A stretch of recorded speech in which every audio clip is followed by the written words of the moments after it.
Hello বন্ধুরা, আমার রান্নাঘরে দেখাবো আজকে। দেখুন, জিভে জল আসার মতো রেসিপি কুল মাখা করব। আর এটাই আজকে দেখাবো রান্নাঘরে। দেখুন কিভাবে কুল মাখাচ্ছি। এই যে কুলগুলোকে প্রথমে আমি পাটাতে থেতো করে নিচ্ছি, তারপরে দেখুন একটা একটা করে থেতো করে নিচ্ছি সম্পূর্ণ কুলগুলো। ভিডিওটা ভালো লাগলে অবশ্যই সাবস্ক্রাইব, লাইক, কমেন্ট করে আপনারা পাশে থাকবেন। দেখুন সম্পূর্ণ কুল আমার থেতো করা হয়ে গেছে।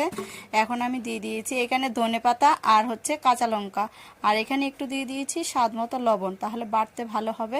দেখুন এই যে বাটা হয়ে গেছে আমার। এবার আমি এটাকে বাটির মধ্যে নামিয়ে নিচ্ছি। ওহ, দেখে এখনই কিন্তু আমার জিভে জল চলে আসলো। আর মাখার পরে আমি কিন্তু সামালি দিতে পারবো না, তখন সুন্দর করে মেখে নিচ্ছি। এই যে দেখুন, কার কার জিভে জল আসলো অবশ্যই কিন্তু কমেন্ট করে জানাবেন। আপনারাও এরকম